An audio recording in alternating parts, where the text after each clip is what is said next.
pa more! Ang kapal ng mukha mo? Bakit? Totoo naman eh. Dear M.O.R. Dear M.O.R. Kapag tayo'y na-in love, wala tayong ibang gusto kundi ang mahaling pabalik ng taong gusto natin. May mga pagkakataon pa nga na halos kulang na lang ay itaga mo sa bato na kahit anong mangyari, hihintayin mo siya. Pero paano kung malinaw na sa'yo na hindi talaga kayo para sa isa't isa? Ipaglalaban mo pa rin ba ang pagmamahal mo para sa kanya? Lalo na kung alam mong hindi lang pala ikaw ang gustong makakuha ng puso niya. O hahayaan mo na lang ang tadhana na gumawa ng paraan. Popoy at Hasmin, my name is Ara, 18 years old. Sa edad kong ito, na-in love na ako ng todo. Paano nangyari yun? Yun ang gusto kong i-share sa programa nyo. First year college lang ako nung una kong nakilala si Sherwin, isang professor sa school na pinapasukan ko. Matalino, friendly, mabait at sobrang gwapo ni Sir Sherwin. Feeling ko nga hindi lang ako ang nag-iisang babae sa school na nagkagusto sa kanya. Naging madali para sa akin na makipag-close sa kanya dahil professor ko siya sa mga major subjects ko. Siya ang ginawa kong inspirasyon para galingan ko. Kinikilig kasi ako sa tuwing pinupuri niya ako, kaya naman mas lalo akong nai-inspire. At kahit pa lumipas na ang 2 taon, hindi pa rin nagbago ang nararamdaman ko sa kanya. Hanggang sa na-realize kong in love na ako sa professor ko. Okay, class, that's all. Thank you. Ara, pumunta na tayo sa cafe. Agugutom kasi ako eh. Ikaw na lang muna, Jane. Kaya mo na yan. Ito naman, hindi ka ba nagugutom? Hindi. Busog nga ako eh. Aray! Ano ba naman? Para saan yun? Nananaginip ka na naman kasi ng gising. Tantanan mo na kaya siya, hindi ka niya papansinin. Napaka-supportive mo talagang best friend, no? Malay natin na balang araw magustuhan din niya ako. Malabong mangyari yun, no? Panira ka talaga ng mood, no? Umalis ka nga. Tapos magpapakit ka na naman kay sir.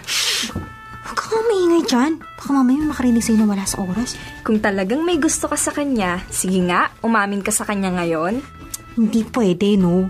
Siyempre, isipin niya napakabata ako pa. Second year college pa lang kaya ako. Kaya saka na kapag graduating na ako para naman wala na siyang masakapiti pa. 42 years old na siya kapag nangyari yun, te. At mas lalong magiging malabo na magugustuhan ka niya. Kontrabida ka talaga, no? Malis ka na nga. Sisirain mo lang yung moment namin dalawa yun. Kung ako sa'yo, Ara, umayos-ayos ka, ha? Baka mamaya yan pang makasira sa'yo dito sa school. Oo na, sige na. Alis na, shoo. O siya, magkita na lang tayo mamaya. Bye. Bye. Bye, sir. Ingat po kayo dito. Thank you, Jane. Hi, sir. Oh, Ara. Bakit nandito ka pa? Hindi ka ba sasama kay Jane? Hindi na po. Kakain lang po yun eh. Diet po kasi ako. Nako, ang bata-bata mo pa para sa mga diet na ganyan. Kalokohan lang yun, ha. Dapat kumain ka ng tama. Naks naman, sir. Concerned po kayo sa akin, ha? Siyempre, you're my student. Saka sinabi ko naman sa inyo, sa loob ng classroom, professor niyo ako, pero kapag sa labas, pwede tayong magkaibigan. Oo nga po pala. So, friends po pala tayo, sir. Of course. Sir, pwede po ba akong magtanong sa inyo? Sige, ano yan? Bakit wala pa rin po kayong girlfriend o asawa man lang? Di ba po 38 years old na po kayo? Ewan ko. Wala pa sigurong dumarating kaya single pa rin ako hanggang ngayon. Paano po kung dumating na siya? Kaso, ang layo naman po ng difference ng age nyo. For example, siguro mga ka-age ko po. Nako, hindi pwede yan. Makakasuhan ako ng child abuse. Hindi po ba kayo naniniwala sa age doesn't matter? Naniniwala naman, kaso syempre may situation din na kailangan isipin bago yung nararamdaman. Ikaw, may boyfriend ka na ba? Teka, hulaan ko kung sino. Si Jake yan, no? Ha? Naku, hindi po Talaga? Halos nga mabali na nga leg kakatingin sa'yo eh. Hindi ko po siya boyfriend, sir. Saka hindi po si Jake yung tipo kong lalaki, no? Ang gusto ko po kasi, yung matalino, makisig, saka gwapo, Parang kayo po. So, nakita mo na ba siya? Opo. Kaso, hindi naman po niya ako pinapansin eh. Nakakainis nga po eh. Panay ang pakit ko po sa kanya kaso wala pa rin po. Hanggang ngayon, hopya pa rin ako pagdating sa kanya. Baka naman masyado mong binabato ang sarili mo sa kanya. What I mean is, medyo OA na yung ginagawa mo. Paano naman po magiging OA yun eh? Hindi nga po ako pinapansin. Gawin mong simple lang yung pagpapapansin mo sa kanya. Yung may class, para naman hindi niya masabing kung anong klaseng babae ka, di ba? Kung ako sa'yo, idadaan ko yun sa academics. Kasi yung ibang lalaki gusto nila yung mga matatalino. Hindi pabaya sa pag-aaral. Ganun din po ba yung mga tipo niyang babae? Oo naman. So ibig sabihin po, walang matalinong babaeng dumaan sa buhay niyo, kaya hanggang ngayon, single pa rin po kayo? Ikaw talagang bata ka. Hindi naman ganun yung dahilan. May mga relationship lang ako na hindi nag-work. Akala ko po kasi ganun yun eh. Basta ang advice ko sa'yo, Ara, huwag mong kakalimutan ang pag-aaral mo, okay? Mas importante pa rin yun. Kasi kapag nakagraduate ka na, mas marami ka pa makikilala. Parehas po kayo ng mama ko ng sinasabi. Pero wag po kayo mag-alala. Pag-aaral po ako ng mabuti. Good to know. Gwapo talaga ni Sir, nakakainda. Ikaw nga ba si Mr. Right? Ikaw nga ba love of my life? Ikaw nga ba my Popoy at Jasmine, first love ko si Sir Sherwin. Kaya lahat ng nararamdaman ko ay bago para sa akin. May mga times pa nga na kunwari, magpapatulong ako sa kanya sa accounting subject ko. Pero yung totoo, gusto ko lang siyang makausap. Naiinis ako kapag nakikita ko siyang may kinakausap na ibang babae. Pero wala naman akong magawa. Estudyante lang naman niya ako at hindi girlfriend. Sa kabila ng laki ng agwat ng mga edad namin, pinili ko pa rin siyang mahalin. Ano naman ngayon, di ba? Ang importante naman, wala akong nasasagasaang tao sa ginagawa ko.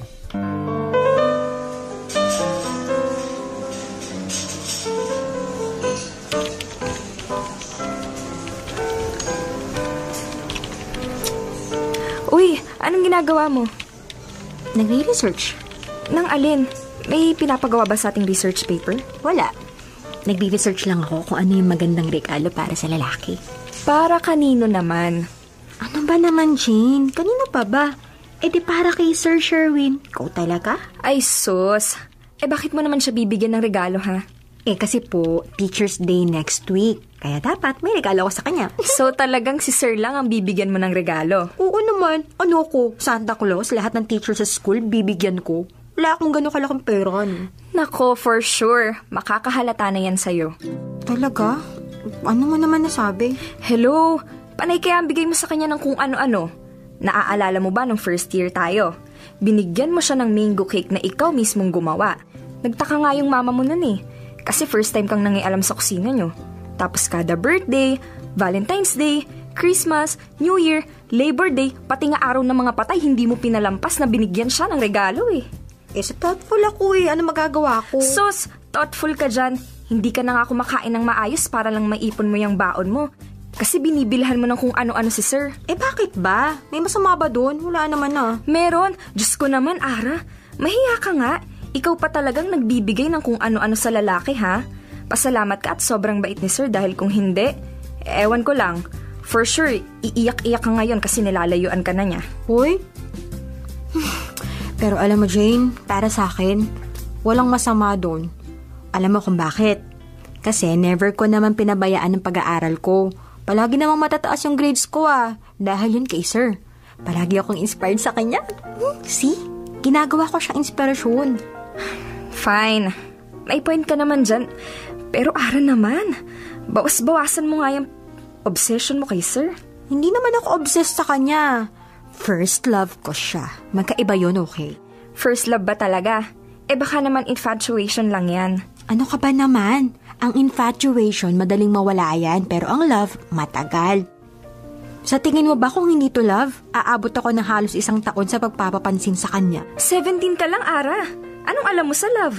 Ako nga hirap na hirap akong i-define yun. Ano naman ngayon kung 17 lang ako?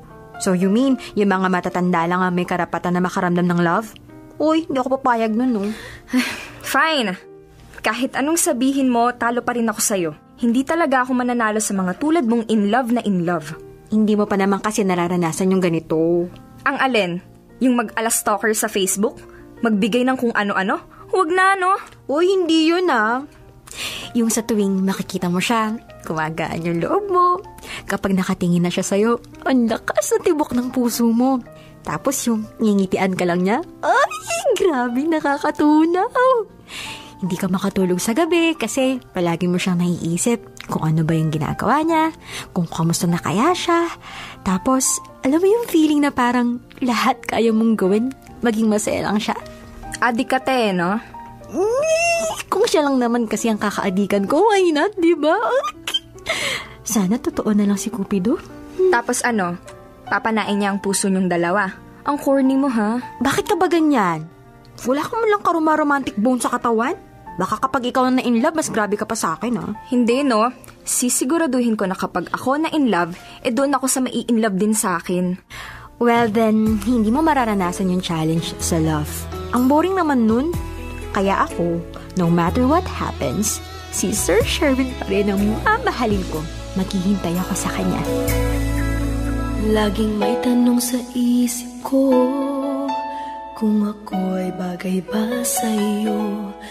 Popoy at Jasmine, sa totoo lang, hindi ko alam kung saan ako dadalhin ng nararamdaman kong ito. Wala rin akong ideya kung alam na ba ni Sir Sherwin na may gusto ako sa kanya o sadyang hindi lang talaga niya pinapansin ito. Gabi-gabi akong nagdadasal sa Diyos na sana mabigyan din niya ng pansin ang pagmamahal ko. Sinabi ko pa nga sa sarili ko noon na kapag nakagraduate na ako ng college, saka ako magtatapat sa kanya. At least sa oras na yon ay pwede na kaming dalawa. Pero sa ngayon, ine-enjoy ko muna ang bawat kilig moments ko kasama siya. Que no pare la fiesta, don't stop the party. Que no pare la fiesta. Ara, anak, anong ginagawa mo dito sa labas? Nasa loob ang mga bisita mo. May hinihintay lang po ako, Ma. Sino naman? Manliligaw mo? Hindi po. Sige na po, Mama. Pasok na po kayo sa loob. May hintay lang po ako dito. O siya, sige. Pero pumasok ka na agad, ha? Party mo to. Opo. Saan na kaya siya? Siguro hindi na darating yun. Kakainis naman. Ay, magtatampo na talaga ako sa kanya. Hi, Ara. Sir? Sir, buti naman po dumating kayo. Sus, ikaw pa matitiis ko. Happy birthday. Regalo ko pala sa'yo. Thank you so much po. Bakit ngayon lang po kayo? May inasikaso pa kasi ako sa bahay. Ngayon lang natapos. Pasensya ka na. Naku, wala po yun. Ang importante naman po, nandito na po kayo. Tara, pasok na po tayo. Papakilala ko po kayo sa mama ko. Okay.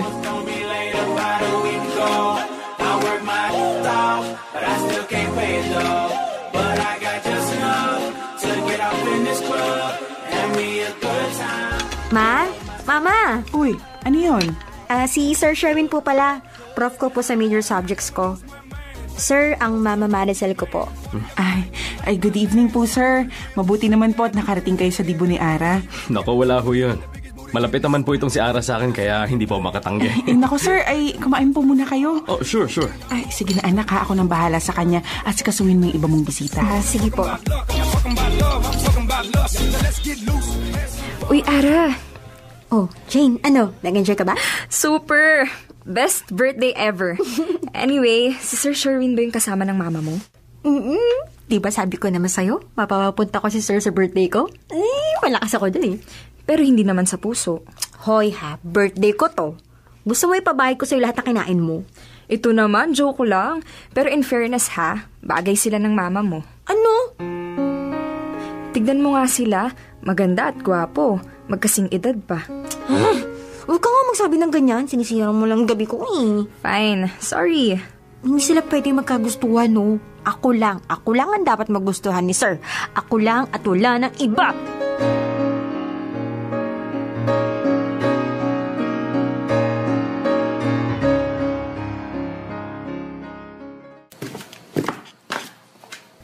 Mama, ano pong merienda? Nagugutom po ako eh. Anak, pumunta ka na lang sa kusina, ha? May ginawa akong spaghetti doon. Tsaka may ice cream na rin kung gusto mong kainin. At siya nga pala, may binili akong dress para sa'yo. Nakita ko lang sa mall. Alam ko naman na mahilig ka sa mga damit. Anong meron, Ma? Ha? Mama, kilala po kita. For sure may papaalam ka sa akin kaya binibilan mo ako ng kung ano-ano. May bago na naman pong manliligaw kayo, no? Naku, kilalang-kilala mo talaga ang mama mo, no? May gusto sana akong sabihin sa'yo. Pwede ring pabor o paalam. Sige na po. Ano po ba yun? Si Sherwin. Ha? Si Sherwin? Yung prof ko po? Ano pong meron sa kanya? Kasi nag-aayang lumabas mamaya, naka-oo na ako. Ha? Pero paano niya po kayong nayayang lumabas? Anak, magka-text kami. Ha? Ma, kailan pa?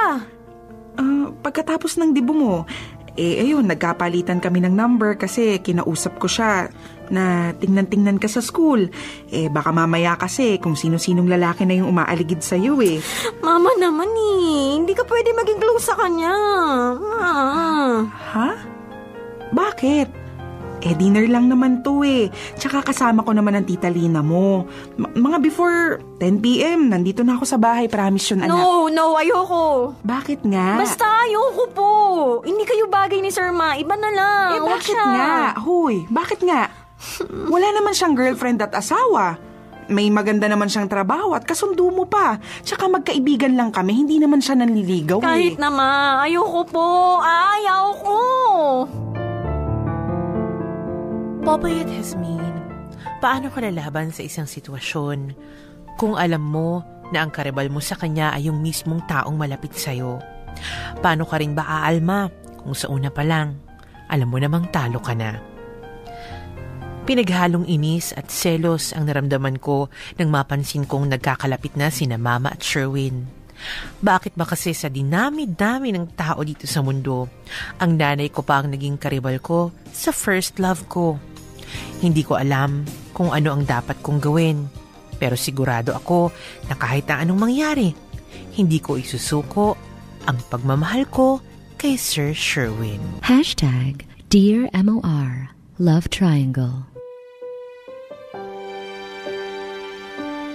Kalain mo, di ba? Sa dami-dami ng tao na sa mundo, ang katimbugan mo pa sa first love mo, yung mudang mo. Ito diba ba yung ka-love triangle? Diba nga, si Muda. Alam mo, kasalanan din to ni ni Ara. Bakit? Kasi sa Trinity Day, invite mo pa yung professor mo sa bahay ninyo, nakita tuloy yung mujang mo. Ayan tuloy, nabetan tuloy si mujang kesa sa'yo. Alam niyo kasi kayo mga kababaihan din. Isip-isip din kayo pag may time, di ba? Pag mga ganyan, alam mo yung nanay mo may itsura, tapos di ba nga, hindi nag-iisip matanda at kasing idaran, walang karelasyon, huwag mong ipakikilala ang propang mo. Diba? Lalo type mo. Correct, type na type mo yung propang mo. Kailangan marunong kang maglihis. Di ba, maglihis ng mga, at saka bumakod. Ganyan dapat. Pero nakakaloka itong eksena ni Ara. At ang nakakaloka din dito, hindi mo naman din kasi madaling masabi sa nanay mo, di ba? Na, oo, baka, na in love ka na. Hindi lang crush. Kung crush, madali lang yan sabihin. Correct. Kung in love, pang hirap-hirap na baka pingutin ka sa singit, kurutin ka, o di naman kaya, tapyasan ka ng something. Dahil, bakla ka ng tao, bata-bata mo pa, tapos sa propang mo pa ikaw may in love, ang tanda-tanda, di ba? Oy, pero meron naman kasi mga bata, mga profesor. Ay, oo naman. Di ba, meron naman mga bata. Pero hindi, ito nga kasi 38 years old. Ilang taon lang tong si Kumaring Ara mo, 18 years old. Ilang taon lang yan? 10 years? 20 years lang ang pagitan niyan. Pero ikaw, na-experience mo na yun. Going back, sa mga experience natin, nagka-crush ka na sa mas matanda sa'yo na. Sandali, ano na nga pa si Ara ngayon? High school? High school ba si Ara ngayon? College na eh. College na.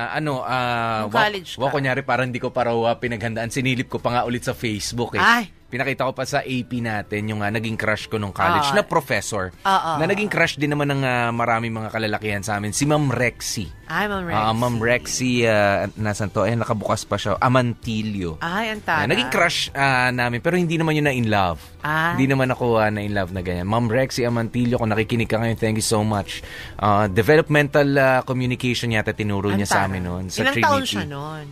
Mga 30 plus na rin na yata. Ako naman ng high school. Kasi nung college ako, mas ko karamihan mga tuka, di ba? Kaya hindi na rin ako nagkabit. Dahil sabi ko, lason, wag na muna. Nung high school, si Sir Delmar, nakalimutan ko lang yung pangalan niya. Delmar. Ano yan? Apelido niya? Pangalan niya? Apelido, Delmar. Delmar. Naalala ko yung cutie-cuticle niya, parang aga mula kang peg. Pero ngayon, feeling ko, di na siya lalaki ngayon. Kasi nung ang linis kasi nung ang puti, mestizo. Baka naman lang, banidoso. Ang hilig mag-volleyball? Bakit? Mga bading mahilig mag-volleyball. Hindi.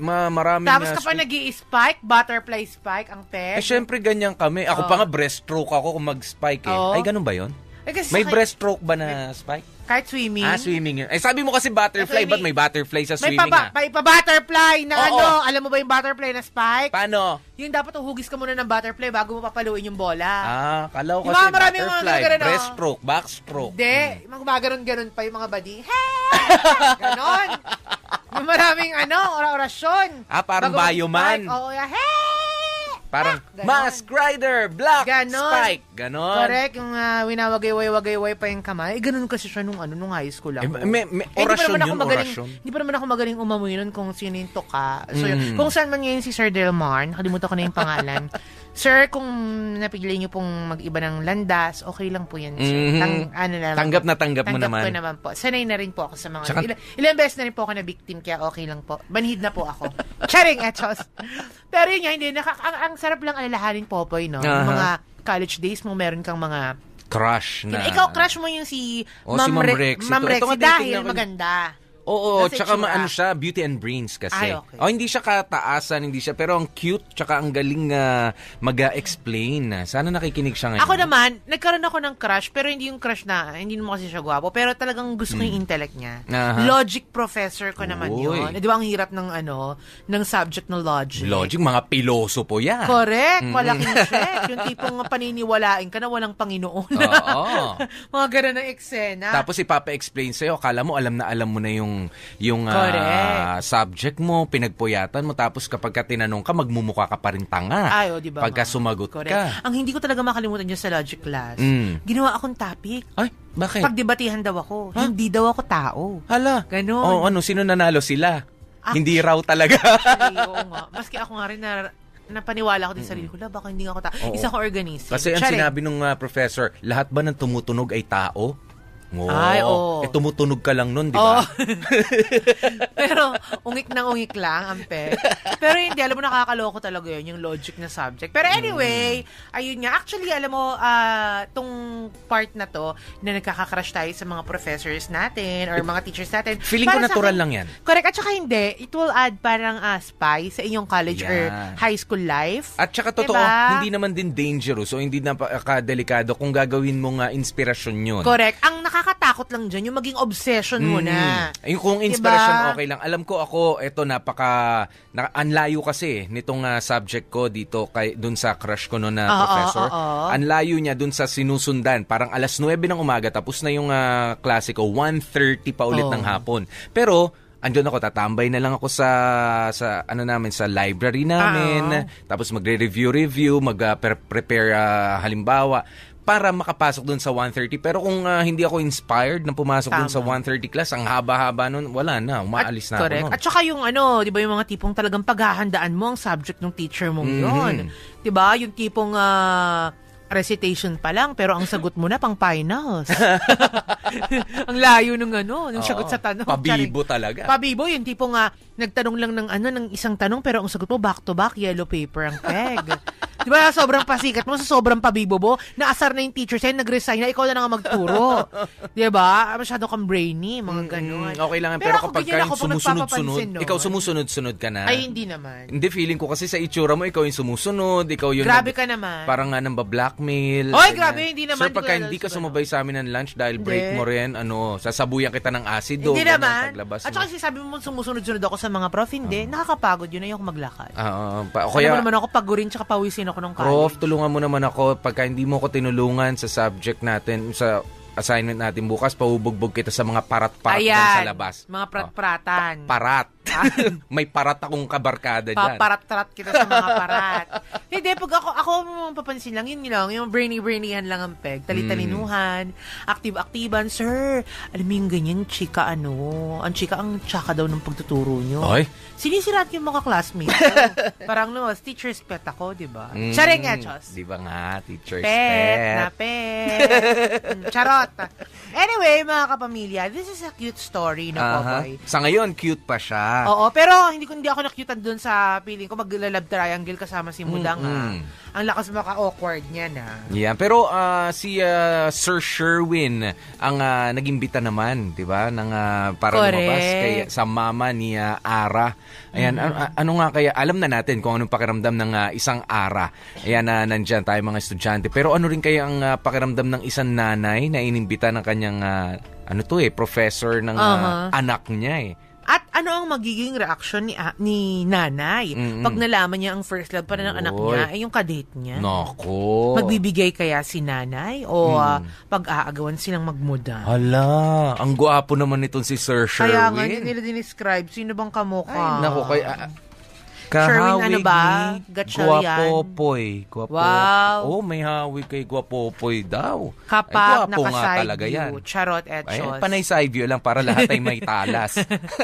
Kasama nyo nga po kami, DJ Popoy, that's my Guwapopoy. At ako naman, si baby girl Hasmin. Manatili kayo nakatutok dito lang sa MOR 101.9. My only radio for life. Dear MOR. Popoy at Hasmin, nagpatuloy ang pagiging malapit ni na Mama at Sherwin sa isa't isa. Palagi kong nakikita si Mama na hawak ang cellphone niya at nakangiti. In all fairness, kahit ganun siya, never naman niya akong pinabayaan. Alam pa rin niya kung sino at ano ang priorities niya. Kaya lang, yung pakikipaglapit niya sa taong mahal ko, ang naging malaki kong problema.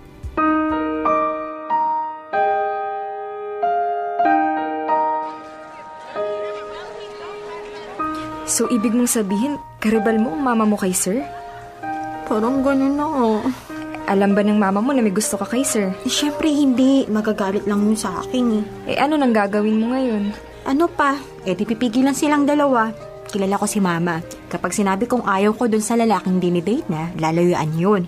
Kaya, palalabasin ko, ayaw ko kay sir para maudlot lang yung pagiging malapit niya ng dalawa. Kontrabida ka na naman sa love life ng mama mo. Alam mo naman na pinapayagan ko siya mag-boyfriend as long as hindi na ako pinapabayaan. Pero ibang case na to, no? Baka hindi ko kayanin yung sakit kapag nalaman ko sila na. Ay, naku. Bakit ba kasi hindi mo nalang tanggapin yung katotohanan na kahit anong gawin mo, hindi magiging kayo ni sir? Oras na para magising ka, no? Hindi nga kasi pwede. Siya lang yung mahal ko. Siya lang ang gusto ko maging boyfriend. Kahit sino pang iharap mo sa akin dyan, hindi magbabago yung sinasabi ng puso ko. Okay, fine. Masyado kang determinado sa pagmamahal mo sa kanya. Huwag mo lang hayaan na magkasiraan kayo ng mama mo dahil lang sa iisang lalaki. Alalahanin mo, Ara. Nanay mo yun. Alam ko. Oy, si Sir Sherwin pupunta dito. Ha? Teka lang. Maganda ba ako? Maisbay mo ako? Okay na yan. Good afternoon po, sir. Hi, sir. Hello. May mga klase pa ba kayo? Wala na po. Pauwi na nga po kami okay. So, pwede ba kita makausap, Ara? Ha? Ako po? Sure, no problem po. Sige, nag-iinis ka. Aray ko naman, makatulak. Sige po, sir. Uwi na po ako, Bye. Bye. Ingat ka. Ano po yung pag-uusapan natin? Tungkol saan kay Maricel? Kay Mama po? Bakit po? Nag-away kayo? Hindi. Gusto ko sana kasing paano ko sasabihin to? Gusto ko sana kasing ligawan ng mami mo, kaso ang sabi niya sa akin, mag-uusap muna kayo. Kaya naisip kong magpaalam sa'yo. So, liligawan niyo nga po ang mama ko? Oo. Sana pumayag ka kasi malinis naman ang intention ko sa kanya eh. Promise, hindi ko siya lolokohin. Kilala mo naman ako, di ba? Ano po bang nagustuhan mo sa kanya? Ayaw niyo po ba yung mga single na babae? Well, wala namang kaso sa akin na may anak si Maricel. Humanga nga ako sa kanya eh. Kasi imaginein mo, napalaki ka niya na maayos kahit na mag-isa lang siya. Nakakapag-aral ka sa magandang eskwelahan at hindi ka napapabayaan. Kaya saludo ako sa kanya. Nakwento din kasi niya sa akin yung tungkol sa daddy mo. Pati po yun, kwento niya sa'yo? Okay lang yun, magkaibigan naman kaming dalawa eh. Paano po nasabing mahal mo siya? Masaya ako kapag kasama ko siya. So ginawa niyo naman pong clown yung mama ko? Hindi ganun ang ibig kong sabihin. What I mean is, nagagawa niya akong pangitiin na hindi nagagawa ng iba sa akin. Saka, basta ang alam ko lang mahal ko na siya. Pwede po ba yun? Na hindi mo po ma-explain kung bakit? Mahirap naman kasi talagang i-explain ang pagmamahal eh. Sa bagay. Pero, sa tingin niyo po ba, sir, love na talaga yan? Hindi pa naman po kayo ganun katagal magkakilala ni mama. Well, quality over quantity nga, diba? Meaning, hindi mahalaga ang tagal ng pinagsamahan ng dalawang tao para masabi nilang nagmamahalan sila. Nakakainis naman. Mama ko pa. Ano yan? Wala po. May kinukompute lang po ako sa utak ko. So, payag ka na ba? Sige po. Hindi naman po tayo sure kung sasagutin ka niya eh. Okay lang yun. Mag-effort na lang ako. Thank you, Ara. Promise. Hindi ko sasaktan ng mama mo. Bye. Pero ako naman yung sinasaktan mo.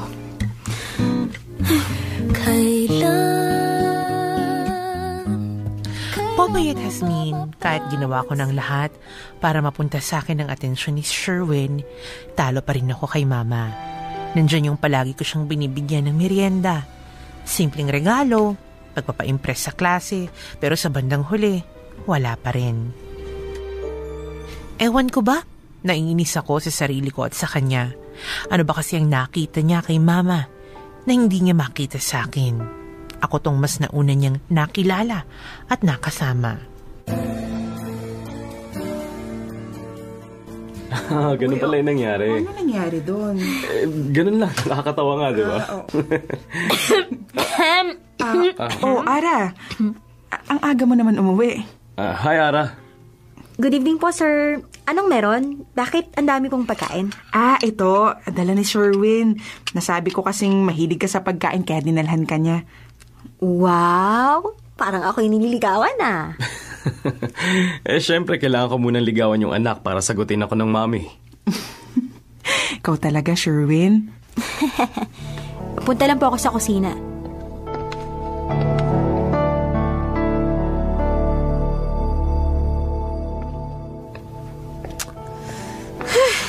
Ligawan daw yung anak. Kung sabihin ko kaya kay mama na huwag siyang sagutin. Kailangan may gawin ako para hindi siya sagutin ni mama. Pero lahat na kasi nagawa ko ni. Ano pa kaya? Mama? Oy, ano yun?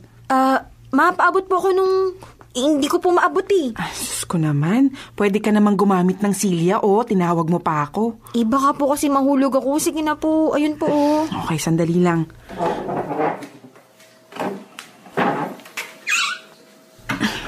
Ayan na. Okay na. Pabukas po. Oo na. Anak, okay naman sa'yo si Sherwin, di ba? Opo. Ilang buwan na rin kasi siyang nanliligaw. At sigurado ako, nakita mo naman yung sincerity ng tao, no?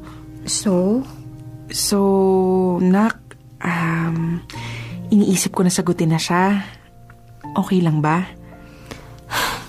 Baka niyo po ba ako tinatanong kahit naman po humindi ako, itutuloy niyo pa rin yan. Anak, Gusto ko na rin kasi si Sherwin. Saka, di ba sabi mo sa akin noon, ang gusto mong maging boyfriend ko yung matalino, may magandang trabaho, yung kaya akong buhayin at higit sa lahat, kasundo mo. Para kasi sa akin, si Sherwin yun eh. Fine. Ay, talaga anak? Okay. Ay, naku. Thank you so much, anak, ha? Huwag ka mag-alala. Magiging best mama pa rin ako para sa'yo. Hindi kita pababayaan. I love you, anak. Sige na po. Puntahan niyo na po yung bisita niyo.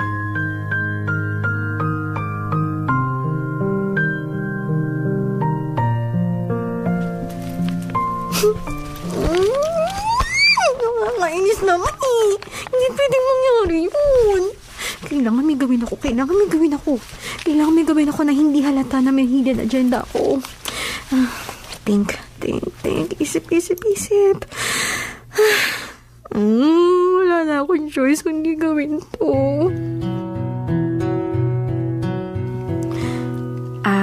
Ara, ikaw muna ang bahala kay Sherwin, ha? May aasikasuhin lang ako sa taas. Okay po. Sir, may papakita po ako sa inyo dun sa may kwarto. Ano yun? Pictures ni mama nung baby pa siya. Tara po. Oo, sige.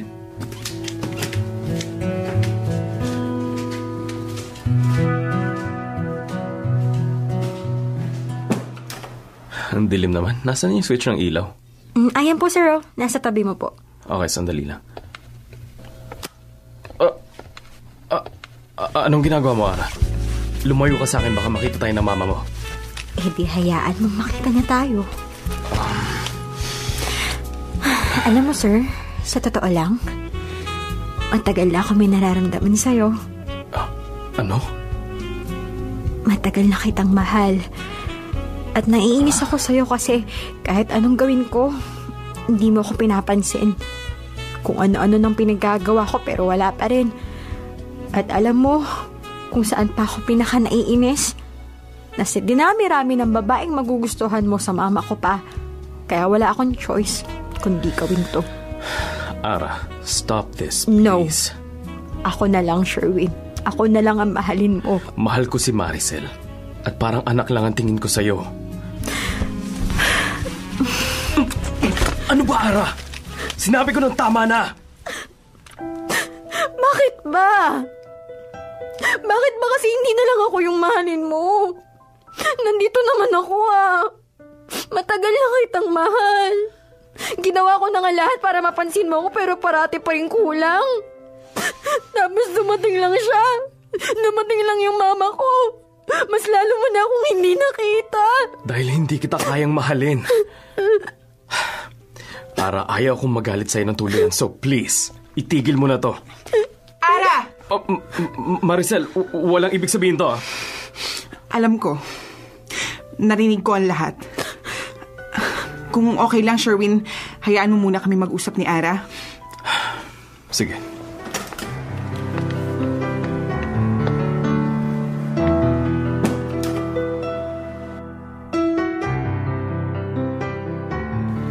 Ara, mag-usap tayong dalawa. Ayoko!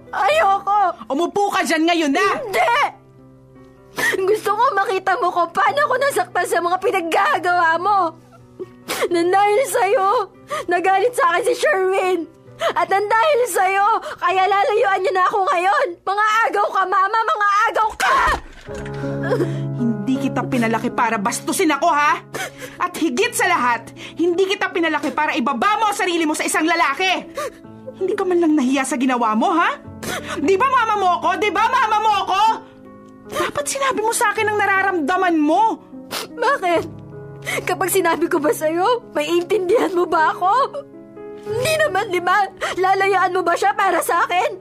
Di ba hindi naman? Baka nga pagtawaran mo lang ako Baka nga sabihan mo lang ako na kahit anong gawin ko, hindi niya ako magagawang mahalin dahil isang bata lang ako.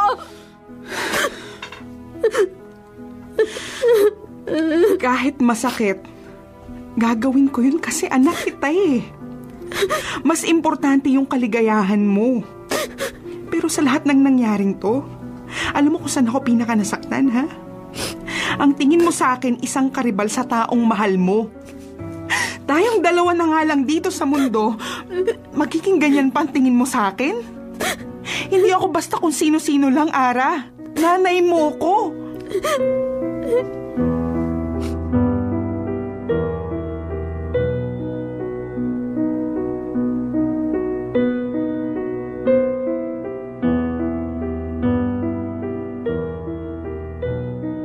Popoy at Hasmi, naging desperado na ako kaya ginawa ko yun. Wala na kasi akong ibang maisip na paraan para mapansin niya ako.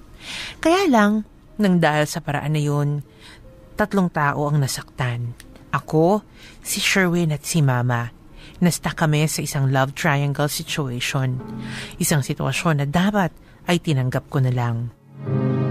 Tuluyan akong iniwasan ni Sherwin sa school. Kung dati, nakakakwentuhan ko pa siya after class. Ngayon ay hindi na. Naputol na rin ang komunikasyon nilang dalawa ni Mama para matahimik na kaming 3. Popoy at Hasmin, pagkatapos ng nangyari, yun ang unang beses na nakita kong sobrang nalungkot si Mama. Doon ko napatunayan na hindi isang laro ang namagitan sa kanilang dalawa, kundi true love. 2 salita na hindi ko pa alam ang tunay na kahulugan. See you class tomorrow.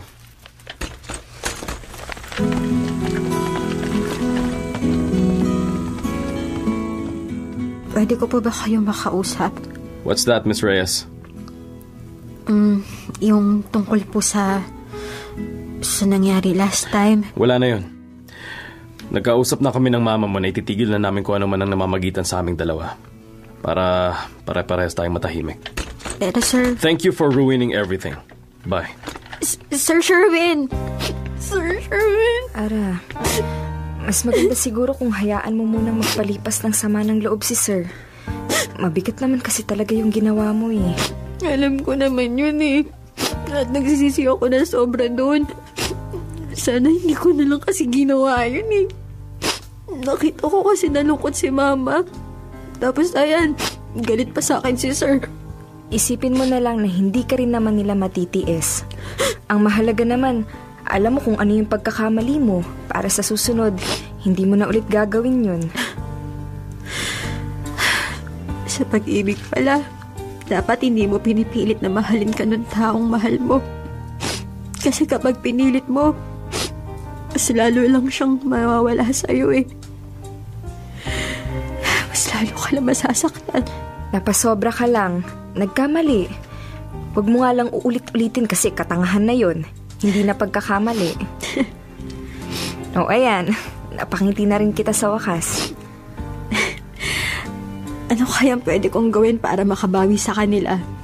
Para mapatawad na nila ako? Umpisahan mo sa pagsasabi ng sorry. Doon naman talaga nag-uumpisa yun eh. Baka naman hindi umubra. Hindi yan. Lalo na ang mama mo. Nako, alam mo namang mahal na mahal ka niya, di ba? Maaayos din ang lahat.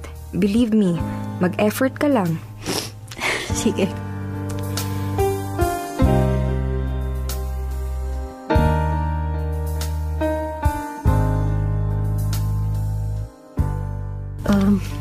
Mama, kape po oh. Salamat. Mama. Mama, sorry po ah. Sorry po. Alam mo naman kung anong naging mali mo, diba? Opo. Sorry po kung nasaktan kita. Sorry po kung ako yung naging dahilan kung bakit malungkot kayo ngayon. Dapat po talaga hinayaan ko na lang kayo ni Sir Sherwin eh. Pero wala. Pinairal ko po yung kamalditaan ko kaysa sa pagiging mapagmahal na anak. Sorry po. Sorry. Hayaan mo na yon. Kahit ano pa man na nangyari, anak pa rin naman kita eh. Ang gusto ko lang, may matutunan ka sa ginawa mo. Na huwag mo nang ipipilit ang sarili mo sa taong mahal mo. Kasi kung talagang mahal mo siya, hahayaan mo siya maging masaya. Kahit hindi ikaw yung kasama niya. Opo, Mama. Marami po talaga ako natutunan. At higit sa lahat, dapat hindi po kita tinignan bilang karibal. Kasi nanay po kita eh. Dapat sa lahat ng bagay, magkakampi tayo, di ba po? Kaya sorry po talaga, Mama. Halika nga rito. Mahal na mahal kita, anak, ha? Sa lahat ng tao dito sa mundo, ikaw ang pinakamahalaga sa akin. Kaya kung saan ka magiging masaya, doon ako. Pero Mama, paano naman po kayo? Okay lang ako. Masaya na ako sa'yo. Hindi naman po pwede yun. Kung happy ako, dapat happy din po kayo. Paano pa mangyayari yun? Di ba nga, pinatigil ko na siyang manligaw. Paano yan? Ayaw ko pang sumuko. Sherwin? Anong ginagawa mo dito? Ara? Mama, ngayon ka pa ba magpapakipot? Actually, kinausap ako ni Ara ng seryoso. Ang sabi niya sa akin, kung talaga mahal daw kita, itutuloy ko yung panliligaw. Nangako naman siya sa akin na tutulungan niya ako kaya lumakas ulit ang loob ko. Si Ara na ang tutulong sa akin eh. Pero paano? Mama, okay na po. Pumapayag na ako. Basta dapat ako pa rin ang pinaka-love mo, ha? Pangalawa lang dapat si Sir Sherwin. Ay, Daddy Sherwin pala. Daddy Sherwin, ingatan mo tong mama ko, ha? Kapag sinaktan mo siya, lagot ka sa akin. Oo naman. Di ba noon pa man, nangako na ako sa'yo na iingatan ko siya. Good. At least, may maganda na tayong usapan.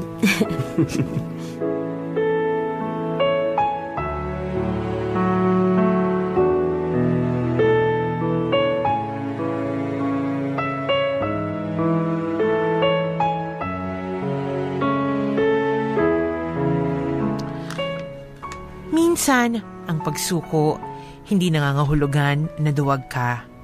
Natalo ka na. Ibig sabihin lang nun, you're brave enough to face the reality na may mga bagay talaga na hindi para sa'yo. Na kahit anong gawin mo, hindi siya magiging iyo.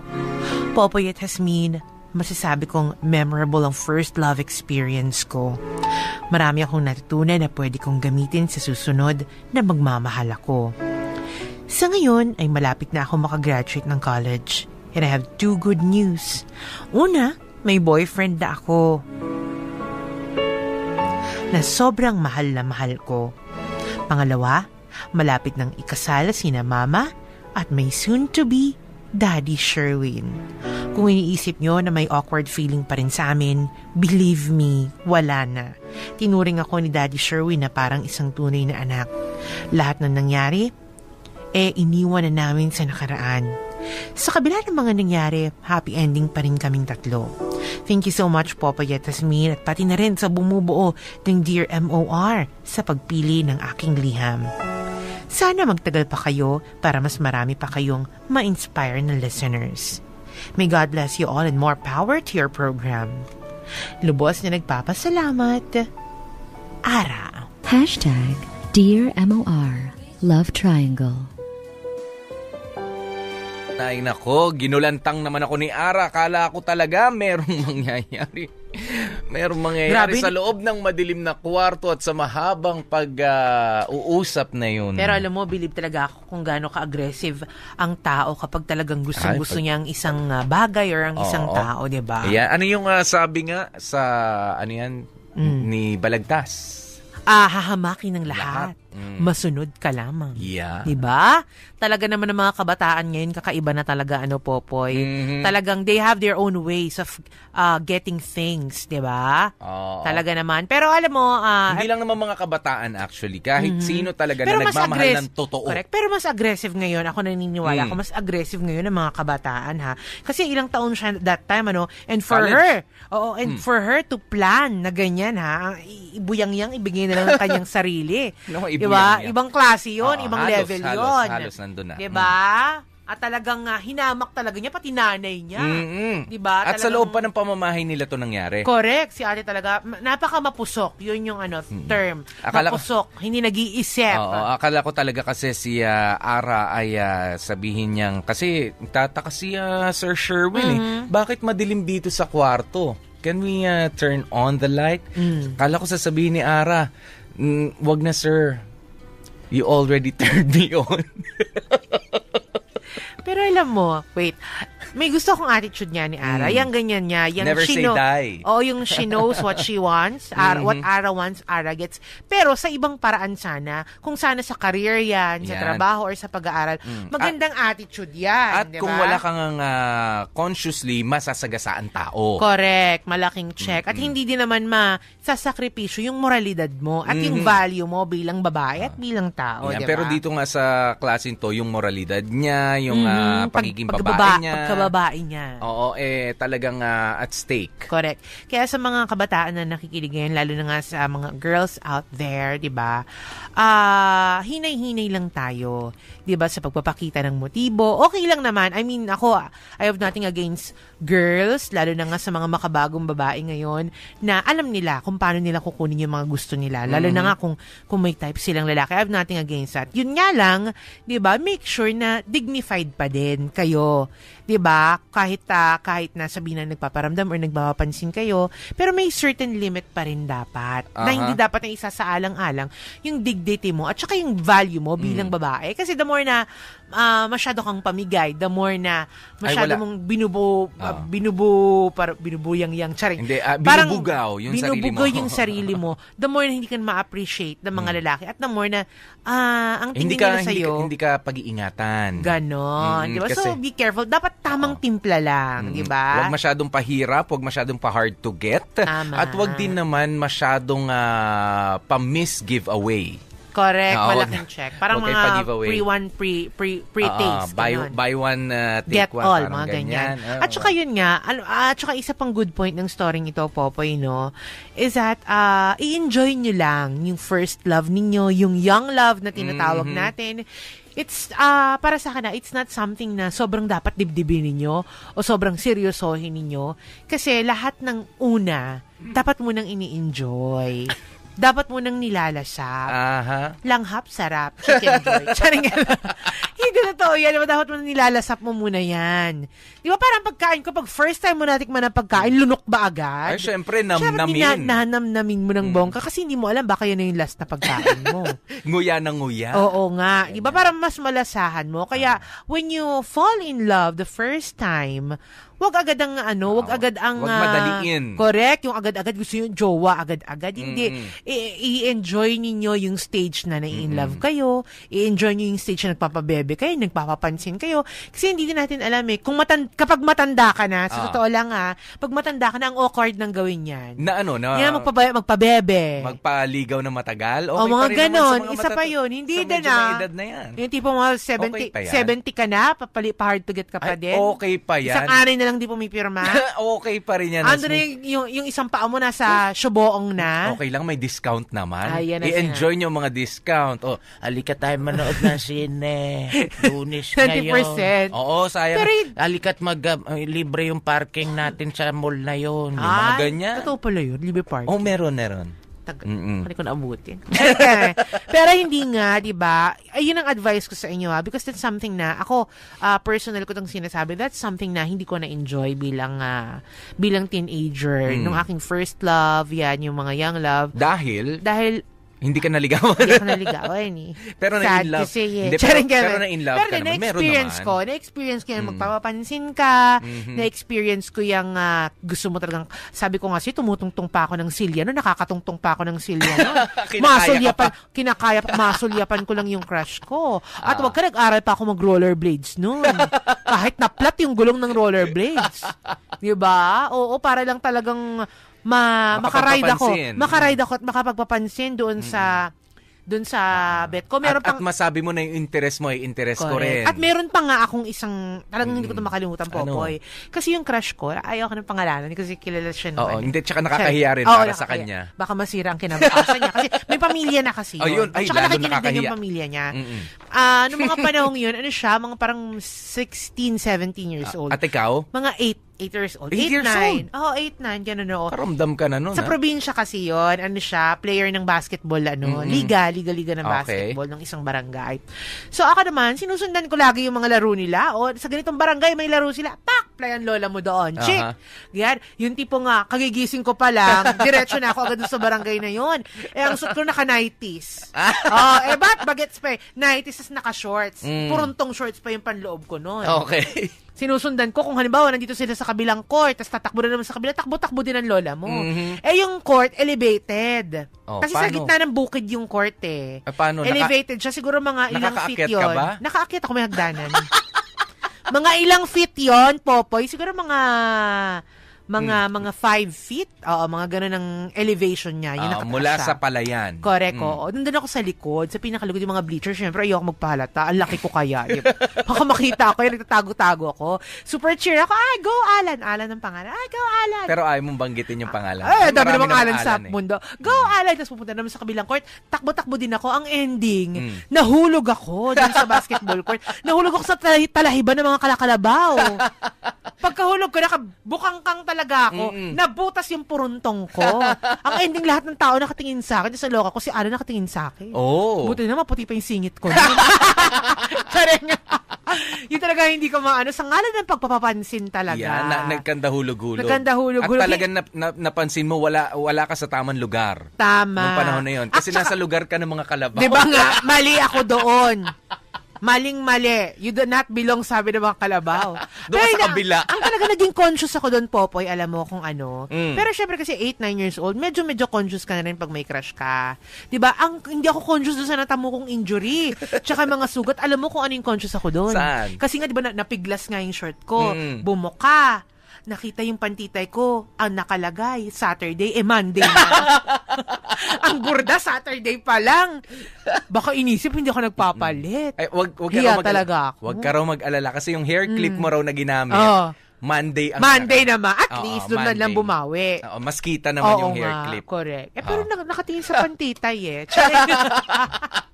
Alam mo, promise. Dami mo sinasabi, sandali. Hindi ko makalimutan yun. Hindi, naalala ko yung mga papapansin ng mga di ba? Kaya sabi ko, i-enjoy nyo yan. Sa may mga first love, yung mga young love, i-enjoy nyo lang yan. Huwag nyo masyadong dibdibin. Yan. At yung Alan na sinasabi po ni Hasmin, hindi po si Alan Kaidik. Hindi naman po si Alan Cayetano. Alan Cayetano. Siya ba? Air Cayetano. Si Cayetano. Nakita ko nagbabasketball pala si Senator Cayetano. Actually. Galing ng Alan, musta na? Jump shot niya maganda. Ayan na, umasenso ka na. Ako wala pa din. Sharing keme. Ito na nga ang hugot line ni Popoy. May isang tao talagang magpaparamdam sa'yo kung paano ang magmahal ng totoo. Pero hindi ibig sabihin na siya na ang taong nakalaan para sa'yo. Yan taray. Pero mas maikli yung sa akin. Wag ako mas iniklian na short niya. and sweet. Bea, wag kang humipan. May naaamoy ako. Iniklian ko na yung sa akin kasi nandyan si Bea eh. Correct ko. Nagpaparamdam na siya. Naka-all black. Saan ang lami? Sharing keme. Ayaw kasi ni Bea na Correct. At ito na nga ang aking very short and sweet na hugot line ni Baby Girl. First love. Ito yung first. Charing! Thank you! Joker nga, di ba? Nagbabawas tayo ng Joker. Charing kami. First love. Ito yung klase ng pagmamahal na magtuturo sa'yo na hindi man lahat happy ang ending, pero masarap pa rin ulit-ulitin. Thank you. Ano paulit-ulit ang first love? Paulit-ulit na first love? O di second love yung susunod. Diba? Ito na yung pangalawa kong first love. Ang daming problema nito. Ewan ko sa'yo. Kasama nyo nga po kami, DJ P, DJ Popoy, that's my Guapopoy. At ako naman, si Baby Girl Hasmin. Dito lang yan sa MOR 101.9. My only radio for life.